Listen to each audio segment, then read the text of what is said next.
კიდევ ერთხელ დილამშვიდობისა მივესალმები მაგვიძერას მაყურებას, მე შეგახსენებთ ვიმყოფები სალონ რესტორან ზაზანოვაში, ეს კი შებზარეული შალვა.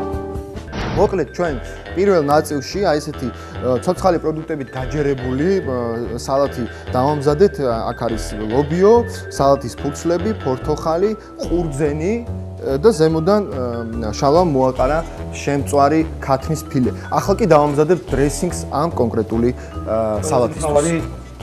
სალათაში. ეს მარტივი დასამზადებელი. კი, ძალიან მარტივი დასამზადებელი. ფული არაფერი არა. ვიღებთ არაჟანს, დაახლოებით 2 ჩაის კოვზე. ვიღებთ მდოქს, დაახლოებით 1 კოვს. ვიღებთ ოდნავ ნიორს, დაფქვილი ნიორი, ხო? კი, ოდნავ დაფქვილი ნიორი. თუმცა შეუძლიათ ცოცხალი ნიორიც ჩააჭროს. შევიზეთ სამს არ გავუკეთეთ ნიორი, მაგრამ ოდნავ თუ აი ოდნავ გემოს იცემთ ძალიან კაი. თავის პიკანტურ გემოს შემატებს აუცილებლად. გაწურული ფორთოხლის წვენი, ეს ნატურალური წვენი. და ვიღებთ ამ ნეკერჩხლის соуს. ვისაც არ აქვს უბრალოდ ნეკერჩხლის соуსი, შეუძლიათ თაფლი შეუძლებლივით თაფლი გამოვიყენოთ. ნუ სასურველია ის იყოს, ოდნავ თხელი იყოს ის თაფლი.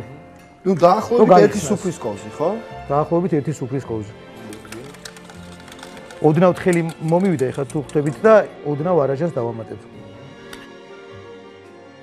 ქათმის ფილეს ცოტა ნაკლები მარილი დააყარეთ შეწვის მომენტში, იმიტომ რომ სოიო соуს თვითონ მარილიანია და ბოლოს სოიო соуსო დავასხავთ არ გადაგვიბლაშდეს. მოკლედ აი ამ соуს რაც ეხლა გავაკეთეთ, ესე მოვასხავთ ზემოდან ამ ყველაფერს მოვასხავთ. ესე მოვასხავთ. ის რომ ქათმის ფილეებსაც მოხვდეს.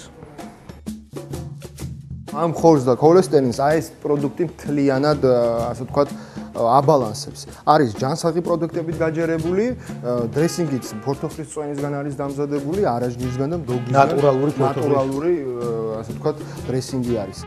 გემრიელად გამოიყურება ქათმის ფილე ფორთოხლის соуში. ფორთოხალი შეიცავს, ალბათ ყველა მიცით, C ვიტამინს და აძლიერებს თქვენს იმუნიტეტს. ამიტომ ხშირად მივთვით ფორთოხალი. მე კი ხვალამდე გემშვიდობებით, დროებით.